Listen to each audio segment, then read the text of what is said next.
Биз азыр Жаңарык айыл өкмөтүнө караштуу Учкун айылында турабыз. Бул жердеги жарандар бир канча маселелерин айтып, биздин телеканалга кайрылган болчу.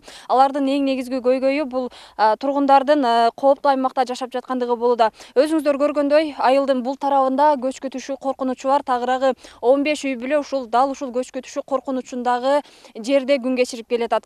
Ал эми айылдагы тургундар өздөрүнүн гана демилгеси менен мынтип үйлөрүн көчүрүп, башка же болбосо жакындарынын үйүндө жашап жаткандыгын айтышууда. Мына Кудай бекен эмчес. Чарсын давай почуп биз мына жол бекен эмчес бизди бошуп калса. Министрine biz мына облус район эмчесине эч нерсе кыла албайт. Министр эмчеси чечиш керек бизди. Жер көчкү коркунучунда жашап жаткан мындагы эл бүгүн бийлик өкүлдөрүнө кайрылууну туура көрүп, биздин редакцияга кайрылган. Тоо тарапта жашаган тургундарга жамгыр жааган учурда кооптоону эки эсе көбөйөт. Анткени сел жүрсө кайрадан көчкү жүрүп кетишине кепилдик жок. Мындан 6 жыл мурда айылда сел көчкү жүрүп, кооптоону мына ошондон башталган. Жашоочулар тиешелүү тараптардан эч бир кызмат келип, элден кабар албагандыгын айтышууда. Эгерде коопсуз аймактан жер бөлүп берсе, көчүп чыгууга даяр экенин айтышууда.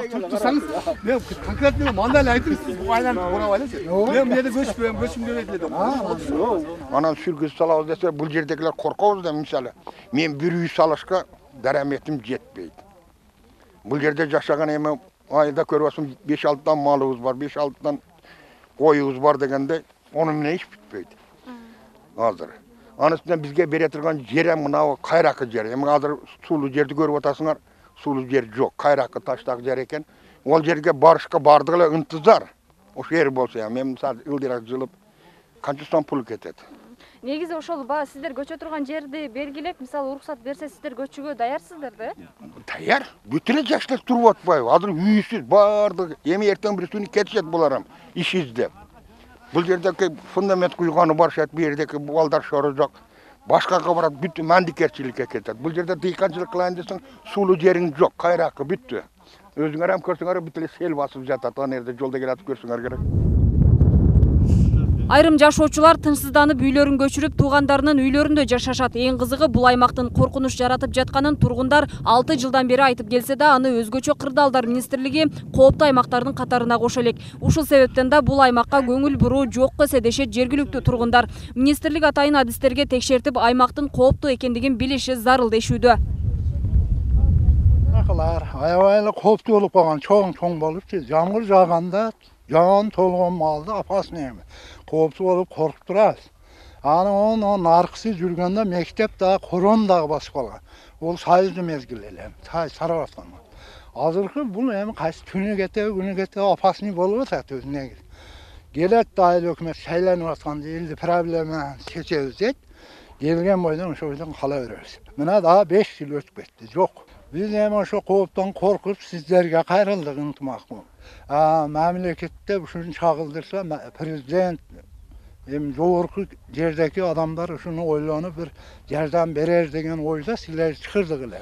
Тургундардын айтымында аталган айылда мектеп, бала бакча, оорукана маселеси дагы эң негизги көйгөйлөрдүн бири. Аталган айылда оорукана жок эсе, ал эми мектеп дагы былтыры жабылып калган. Анын себеби дагы дал ушул жер көчкүгө байланыштуу болгон. Айылда жалпы 37 кожолук болсо, анын 15ке жакыны көчкү жүрүү коркунучунда турган жердин жанында күн кечирип жатышат. Башталгыч класстарга билим берген мектеп дагы жабылып калган. Эгерде бирөө ооруп кала турган болсо, районго жеткирүүгө туура келет. Бирок мындай учурда бардык эле тургундардын ага чамасы жете бербейт. Азыр биздин акыбалыбыз көчкүнүн тагында отурабыз, жаш балдарыбыз менен ар бир үйдө 2ден 3төн келинибиз бар. Ошонун балдары кайерге барып окуйт балдары. Мына мектебиз жок, мектебизди жаап кеткен мынаны маширапага келип. Биз болсо мына элибиз менен ушул көчкүн тагында жалдырап көчүрүп коюңуз деп жүрөбүз. Өзүбүздү көчкүн тагына такап койсо, анан көчүрөбүз деп көчүрбөсө, эмне кылышыбыз керек биз акыры? Ал эми өзүн өзгөчө кырдаалдар министрлигинин Жаңарык айыл өкмөтү боюнча адиси деп тааныштырган Бакытбек Араповдун айтымында аймактын көчкү коркунучу бар экенин аныктоого адистер жок. Ал үчүн министрликке кат жөнөтүлгөн. Бирок ага карабастан Учкун айылына жакын жайгашкан Ак Терек айылына жашоочуларды көчүрүү үчүн сунуш берилип жатканын маалымдады. Эми бул көчкүнү бизде тиешелүү адистер жок, айыл өкмөттө. Тиешелүү адистер жок. Ал жогору жактан келиш керек. Анан бул көчкүнү аныктап бериш керек да. Көчөт же көчпөйт депчи. Аныктап берсе ошо жараша иш аткарылат да. Бул өкмөт жер ошо кооптуу аймакта эсептелип атпайбы? Ошо аныкталгандан кийин эсептелет. Onu ошол специалисттер келип аныктап бериш керек да бизге. Бизде адистер жок да. Айыл өкмөттө жөн эле биз кабар берип турабыз. Кат жөнөтүп атабыз ушу. Анда сиздер кандай тыянак менен чыгарып анан кабар берип атасыздар да бул жакка? Биз келип көрүп атабыз, мына элдин тургундар менен байланышып атабыз.